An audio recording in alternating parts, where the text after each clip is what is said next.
What is your most interesting police encounter?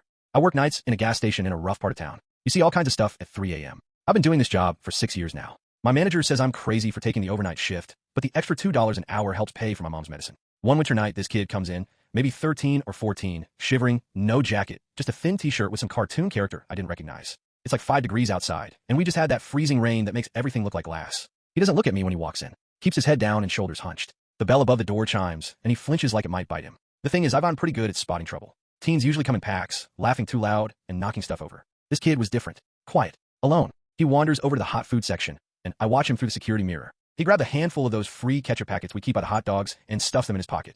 I keep pretending to restock the cigarettes behind the counter, but I'm watching him. Not because I think he's going to rob me, but because something just felt wrong. Instead of leaving with his ketchup packets, he just stands by the coffee machine, holding his hands above it, warming his hands in the rising steam. His fingertips are this scary shade of white-blue. For an hour, he just stands there, not buying anything, not causing trouble. Every time the door opens, he tenses up like he's about to bolt, but he doesn't. I notice his shoes have holes in them, the kind where you can see his socks poking through.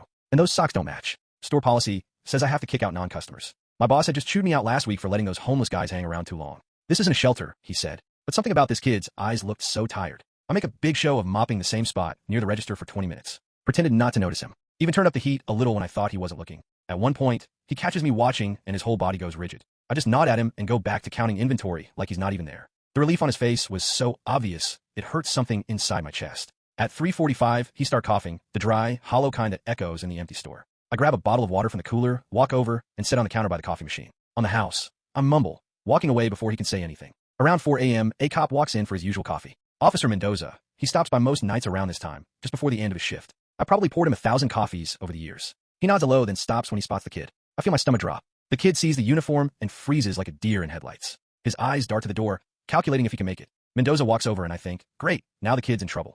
I've seen how these things play out before. The questions, the attitude, the kid in the back of a car. The officer walks over and I hear him ask, "You got somewhere to be, son?" The kid just stares at his shoes and whispers something I couldn't hear. Next thing I know, the cops buying him a hot chocolate and a sandwich. They sit at the little table by the window. I hear bits of conversation. The kid ran away from his foster home where they'd lock the fridge at night. Those ketchup packets? That was going to be his dinner. The officer doesn't call it in right away. Instead, he just listens. For about an hour. Then he makes a call, but not to dispatch. To his wife. "Hey honey, remember how we talked about fostering? I think you should meet someone."